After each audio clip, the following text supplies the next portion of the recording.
ओम शांति। साप्ताहिक कोर्स के चौथे सत्र में आज हम यह जानेंगे कि सर्व आत्माओं के पिता कौन हैं। तो सर्व आत्माओं के जो पिता हैं वह एक ही परम पिता शिव परमात्मा है। हम एक नारा लगाते हैं, हिंदू मुस्लिम सिख ईसाई आपस में सब भाई भाई।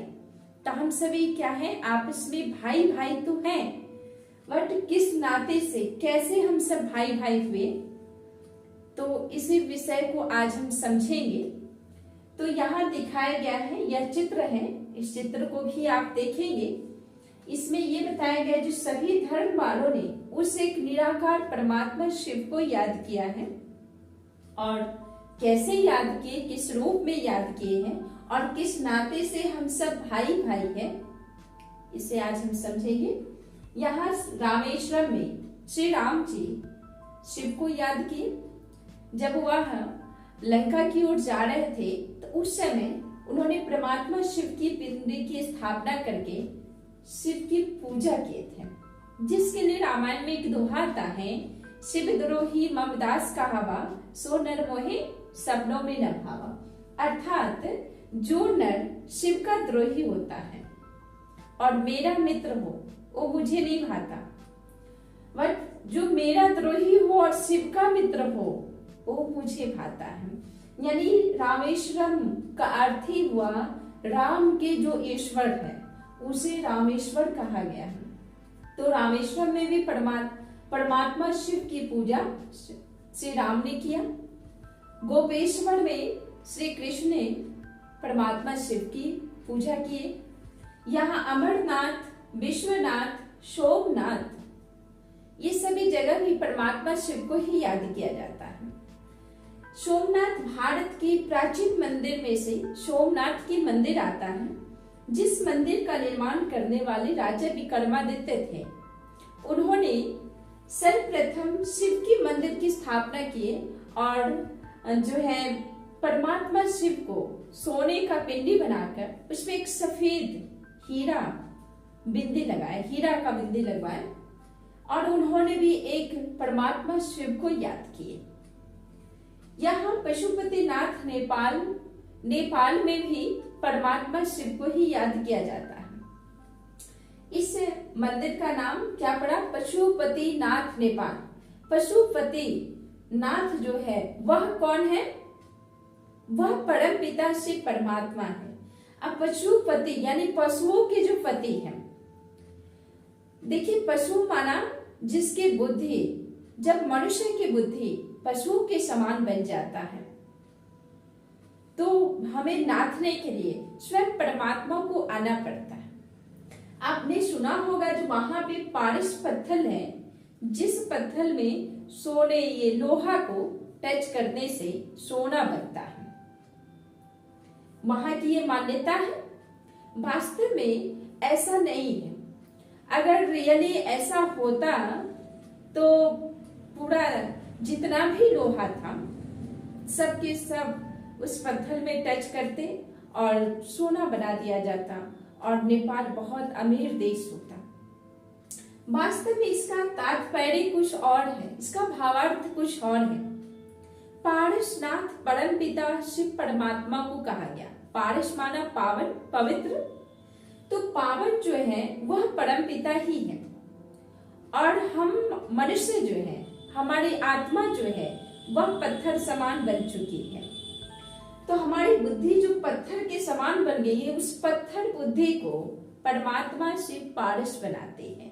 इसलिए क्या कहा गया है, पशुपतिनाथ। यानी हमारी बुद्धि, हमारी जो सोच है, हम जो मनुष्य है, नर जो है पशु समान जब बन जाता है तो उसको नाथने वाला जो पति माना मालिक जो है वह परमात्मा शिव है और वह हमें फिर से पावन बना करके पूजनीय देवता बना देते हैं। इसके आगे बताया गया, संगे स्मित मक्का मुस्लिम भाई ने अपनी भाषा में कहा, खुदा मेरे नैनों का नूर है। नूर का अर्थ होता है ज्योति, प्रकाश, रोशनी। तो उन्होंने भी ज्योति स्वरूप को याद किया। लेकिन उनको उनके याद करने में और हमारे याद करने में फर्क इतना ही है, जो हम जब परमात्मा शिव पिंडी के समक्ष जब जाते हैं तो हम सर झुकाते हैं, नमन करते हैं, और वह जब जाते हैं तो वह वहां पे उन्हें चूमते हैं।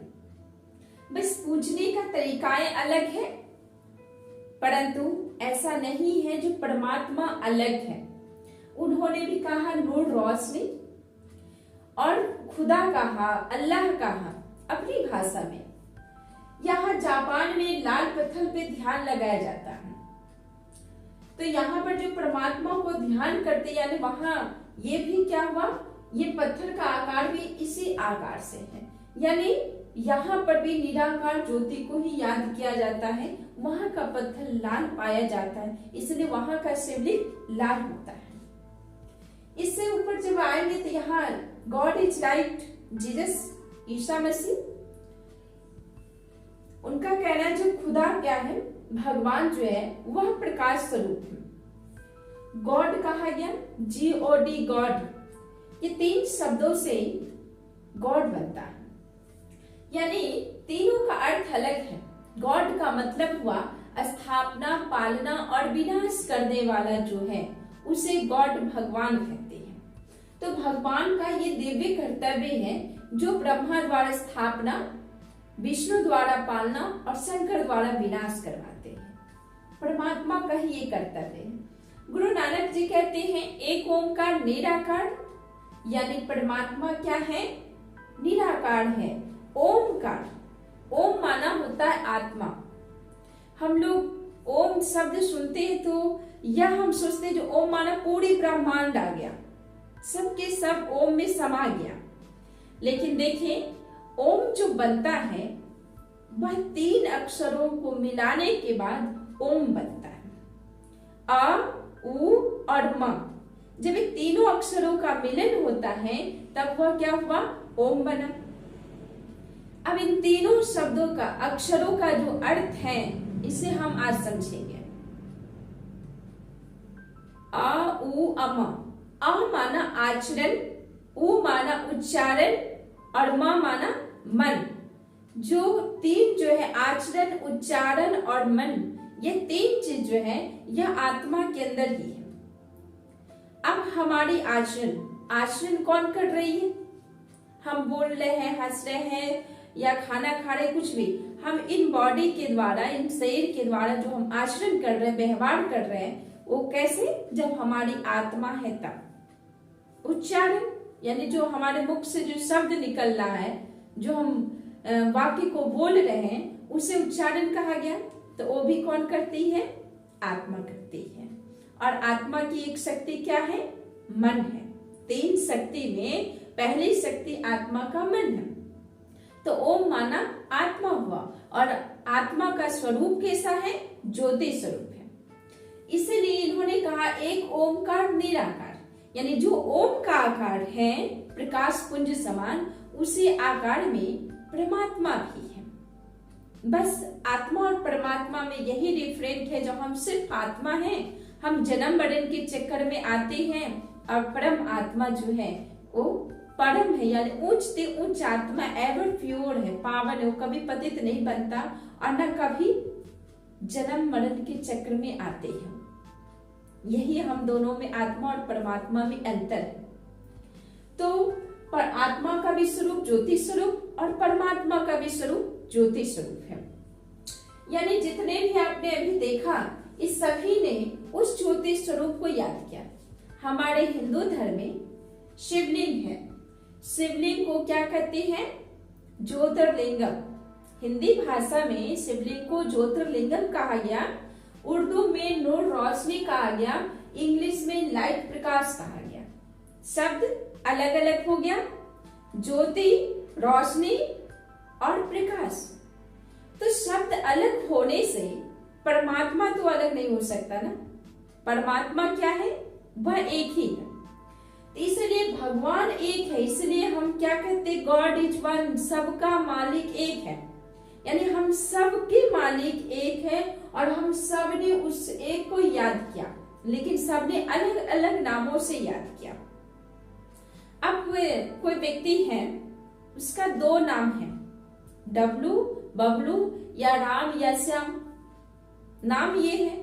अब हम राम को बुला रहे हैं तो भी वही व्यक्ति आएगा, श्याम को बुला रहे हैं तो भी वही व्यक्ति आएगा, क्योंकि एक ही व्यक्ति का दो नाम है। इसी प्रकार से एक ही परमात्मा को हम सभी ने भिन्न भिन्न नामों से पुकारा है, बुलाया है, पर वो आएगा तो वही एक ही परमात्मा आएंगे। तो परमात्मा जो एक है, जैसे हम लोगों ने हिंदू धर्म में क्या कहा गया, सनातन धर्म में भगवान, प्रभु, ईश्वर, ये सब भगवान को, ईश्वर को हम लोग इस प्रकार से पुकारते हैं। अब देखिए भगवान शब्द का अर्थ क्या हुआ। भगवान जो लिखते हैं, ये जो लिखने का इसका जो शब्द संध विच्छेद करेंगे तो भग जोड़वान, यानी भग जोड़वान, यानी भग का अर्थ होता है भूमि, ऐश्वर्य और योनि से जो परे हैं, वान माना दूरी, तो भूमि, ऐश्वर्य और योनि से जो परे हैं उसे क्या कहते हैं, भगवान। तो वह परे कौन है, क्या श्री कृष्ण को या श्री राम को हम भूमि, ऐश्वर्य, योनि से परे कह सकते हैं? नहीं, क्योंकि उन्होंने भी इस मानव सृष्टि में आकर के अपनी लीला किए। जिस लीला का नाम है, जैसे कि श्री राम के चरित्र लीला को क्या कहते हैं, रामायण, पूरी रामायण क्या है, श्री राम की चरित्र लीला है। श्री कृष्ण की चरित्र लीला का क्या नाम पड़ा, भागवत, है ना। तो इस प्रकार से सब ने अपनी अपनी लीलाएं की, सब इस संसार में आए, ऐश्वर्य, योनि, भूमि से सबका अटैचमेंट रहा, लेकिन परमात्मा शिव जो है उनका नहीं रहा, क्योंकि वो किसी माता के गर्भ से जन्म नहीं लेते हैं, इसलिए उन्हें अजन्मा कहा गया, इसलिए हम उन्हें भगवान कहते हैं, है ना। इसके बाद प्रभु, प्रभु का अर्थ हुआ जो किसी के भी प्रभाव में नहीं आ रहा। अब हम साधारण मनुष्य को ही ले लीजिए, कोई व्यक्ति हमसे काफी अच्छा से बात कर रहा है तो हम बार बार उससे इंप्रेसित होते हैं, प्रभावित हो रहे हैं, है ना, उसकी शब्दों का, उसका एक्ट का प्रभाव हम पे पड़ रहा है। ठीक इसी प्रकार से श्री राम को लीजिए, श्री कृष्ण को लीजिए या शंकर जी को ही ले लीजिए। जब भक्त आत्माएं तपस्या करते हैं तो उनकी तपस्या से प्रभावित होकर के कोई भी वरदान देने में चूकते नहीं है, चाहे वो असुर हो या मनुष्य हो या देवताएं क्यों ना हो, है ना। तो वह वरदान दे देते हैं, क्यों, क्योंकि वो उनकी तपस्या से प्रभावित हुए। लेकिन परमात्मा शिव जो है वो किसी के भी तपस्या हो, पुण्य हो, त्याग हो, इन चीजों से प्रभावित नहीं होते हैं। सम्य दृष्टि, सम्यता भगवान शिव में है, सबको एक समान देखते हैं, उनकी नजरों में किसी के लिए भेदभाव नहीं होता है।